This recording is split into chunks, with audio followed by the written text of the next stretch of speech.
Dogs give you completely unconditional love. Some would say that the condition is oh well you're feeding me. And true, it's a symbiotic relationship. I feed you and you and you'll sit here. But if you are a dog owner and you look into your dog's eyes and you know that special connection that they light up when you walk into a room, you would be hard pressed to see another human be happy to see you the way that your dog will be happy to see you. I'm Wayne Brady, and this is my pet tale. So, my little dog family, my oldest is Charlie. Charlie, right now, is 10 years old. She's a beautiful, beautiful Rottie, and she is the mama bear of the group. Followed by Mick, who Mick was a rescue. And I'm a big, big believer in rescues. And we rescued him on Christmas Eve about 6 years ago.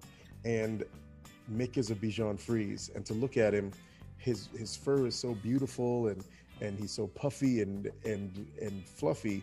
When we first got Mick, he was the victim of he'd been beaten, and he wanted no socialization with any human. You couldn't use any quick movements around him. He was so scared and so frightened. His fur had been shaved off and it was matted and ratty and the other pieces. And I saw in those big, beautiful eyes his soul. And so we took him to bring him into the family as a gift for our daughter, Miley. And he didn't want to have anything to do with the humans, but immediately he glommed onto Charlie.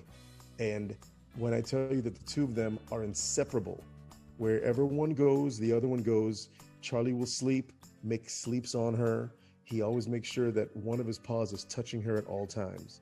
And so that is one of the most touching love stories that I've ever seen, because Charlie was able to give Mick love in a way that we as humans weren't.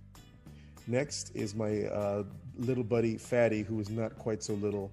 He's a big, strapping five-year-old of a Rottie, and his full name is Fatty, Phatty, aka James Franco Brady. Why? Because I'm a huge James Franco fan, and he has a big fat old head. Fatty does, not James Franco. James's head is perfectly sculpted in every single way, and he is the he's kind of the bad boy of the group. But bad boy in the silliest way. He's the one that tries to get into food, and he's so big, but he still thinks that he's a lap dog. So he'll jump on you and fall off the couch. He isn't the most coordinated dog on the planet. And lastly is a recent addition to our family, Pia, and she is a Tibetan Terrier. And Pia's only 2, but she's already running things. That's her job. Pia's job is to run everything in the house and to get everyone to do her job for her. So between the 4 of them, we have 4 super distinct personalities, 4 wonderful little fur kids. I knew that Charlie was a part of my family when she was just a puppy, and I think it was maybe just a month or 2 after I'd gotten her, and a neighbor's dog came over and wouldn't leave her alone, was just chasing her around the house.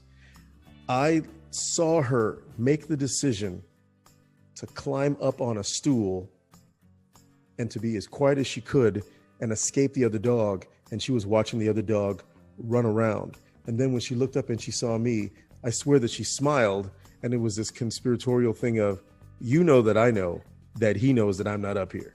And when I saw that, I went, okay, you know what? You're going to fit into this family just fine. My dogs have been there for me in so many instances. They've been with me moving houses. They've been to Broadway with me a couple times. They've witnessed the journey of me sitting in my dressing room and getting made up as Lola in Kinky Boots. They've walked the streets of New York. They've studied lines with me as I'm riding my skateboard in Venice and jogging.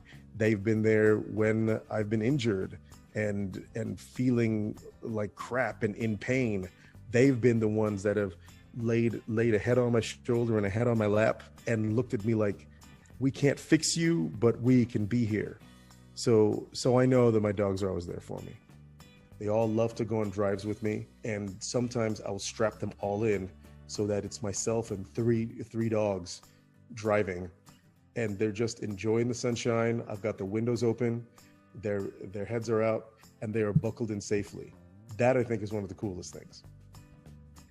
I think in this time of the quarantine, especially at the beginning, that's what you lean on your family.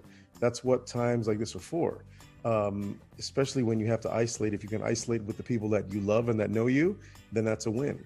And our pets are part of the family. So I've got 4, and Mandy, my ex-wife, she has 3. So we have a pack of 7 dogs that when they come over to my place, they're all just running around the house, and I could not be any happier.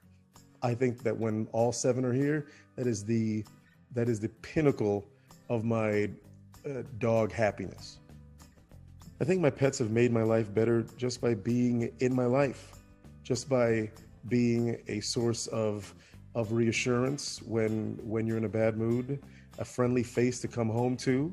When you feel that there's nobody out there, and this is, I think a lot of pet owners feel this. Sometimes nobody gets you like your pet, because they can be there 24/7, not saying a word, but they can feel what you're feeling, and they know. They are very empathic creatures. We don't necessarily, as humans, take the time out to always listen to each other. Dogs, they always listen.